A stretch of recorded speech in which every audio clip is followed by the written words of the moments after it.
Destiny of Doom. Doom, doom, doom. This is part 5 of the Eternity War. Rest, my child. You are sorely wounded.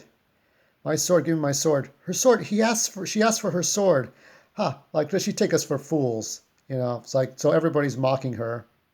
And it's like, silence. I didn't bring her here to watch her die. Evil Lyn, fetch the damn sword. So he's catering to her because that's important. It's like, oh, I hope she chokes on that sword. Just be quiet. So Skeletor is appealing to She-Ra like a doctor with a bedside manner or a lawyer. But he is her uncle after all. I mean, like Keldor is the uncle of both Adora and Adam. What is she doing? What is she doing? Just watching. Wait. Get back. I can and will slay you if I must. Incredible, her sword, it heals.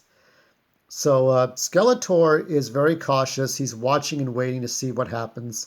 So we have not seen these poor bastards for a while since I would say maybe a little bit of the crossover with Injustice and maybe Thundercats, but definitely when Evil Lyn was sick with the Spondos. We mean you're no harm, child. These are not monsters. Come, know them. Evil Lyn, Trapjaw, and Beastman. And what do we call you? Herman?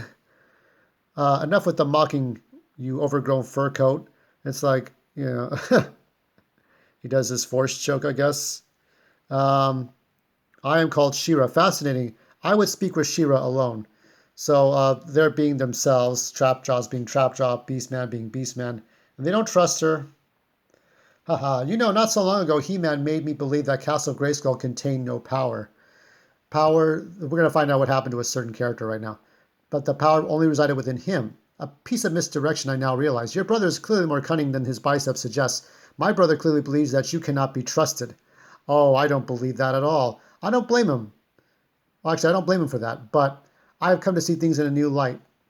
When I last faced him, it was on the world known as Earth. So you remember the crossover between the superheroes and the masters. Okay, so he and a human sorcerer, that would be probably Constantine, banished me in Orko. So Orko turned into a final form, this final Super Saiyan form right here. And Orko was very kind of a foolish jester in the first few years of Adam's life. He rescued Adam as a child, and then Orko stayed with Adam and the Masters on Earth, or not on Earth, on the Eternia from Tralla for many years, and then he got this wand. He could have returned home to Tralla, but he got the wand. So Orko decided to take the wand and then become more powerful. And then there was a crossover, but the sorcerer did not know that I possessed the Eye of Chaos. So Orko got trapped in the netherworld. He never returned, but he was trying to stop Skeletor from ultimate evil. So there were some missing chapters. I don't really have those, but there were more adventures that Skeletor had in which they returned to Earth. Between the Thundercats and the DC superheroes, Injustice, there were a lot of things that happened. Summoning it allowed me to tap into the fabric of space and teleport myself across dimensions. So that's what Skeletor had been doing. He tried to get back to Eternia. Even though he had like the elixir of Schneidor and all of these other things, he had the same problems that Keldor did when he went to one universe or another, was trying to get back to his home dimension, and he's doing the same thing again. But Orko's gone, probably dead. But the universe is vast and complex. I ended up reeling from one reality to the next. I saw 1,000 different versions of Eternia across hypertime. Strange iterations, parallel worlds, universes, different multiversal versions of myself in all of them. This will be a theme that will be in the multiverse book. We'll talk about that later. And there's all these different versions of Skeletor. No 2021, because this was made a long time ago. You can see these different versions. Finally, I returned to Eternia, and I had learned one dark truth. In search of every Eternia, in each of these Eternias, Skeletor loses. Always. The power of Grayskull never becomes mine. There is always a He-Man to defeat me. Call it an epiphany, child. I do not like being destined to lose. My whole life has been about rebellion. As a young prince, I rebelled against my brother Randor. As Skeletor, I rebelled against Hordak. I have one rebellion left in me, She-Ra. Against destiny. I have seen what your sword can do. Heal me. Restore me to my strength as Skeletor so that I can join the fight against Hordak. And when Hordak is defeated, heal me again. Heal me as Skeletor. Renew me as Prince Keldor so that I can begin a fresh life. Whatever that would mean. A better life. This will not stand. It is an outrage. An outrage. It's like, Lynn, where have you been? He doesn't call her Evil Lynn, I guess. So Evil Lynn feels betrayed. But you got to know Skeletor better than that, right? Treachery, sheer treachery. Don't touch those. Put those. So she has the eyes of Grayskull. Skeletor betrays us and I will not let it stand. What's going on? Where are you at? It's like, never mind. What happened? It was Evil Lynn. She came to us upset. She stole the eyes and magicked herself away. Damn her. So, Evil Lynn's got to start something. So Evil Lynn does the one thing she wanted to do to begin with, was turn against Skeletor for the sake of Hordak. And she fights some guards because why not? Because Evil Lynn can do these things.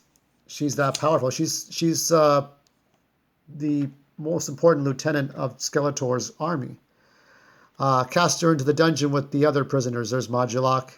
There's a great story with Modulok where he's presented as a gift to Eternia, and then they see these parts, and then they try to put them together, and Modulok's like a thief. Kill her immediately. I know firsthand how powerful she is. No, because so Modulok wanted to throw her in the dungeon, and Triclops knows better, so he says, just throw her in the dungeon with the others. Like, no, we got to kill her now. Triclops, it's a surprise to see you here.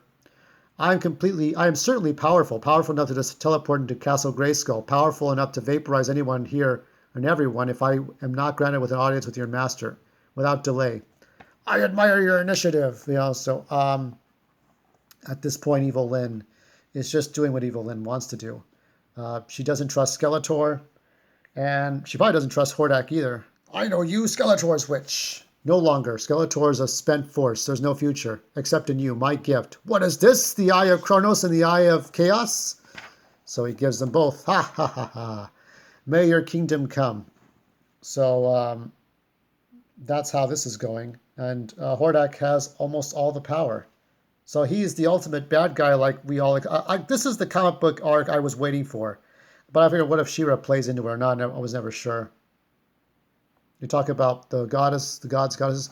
So the gods and goddesses, but the goddess of Horakoth, the goddess of Serpos, the goddess of Zor. What will it take to defeat Hordak? You may not like what you see. So he goes to the door, and here we see an old man, probably in his 50s, late 40s, early 50s.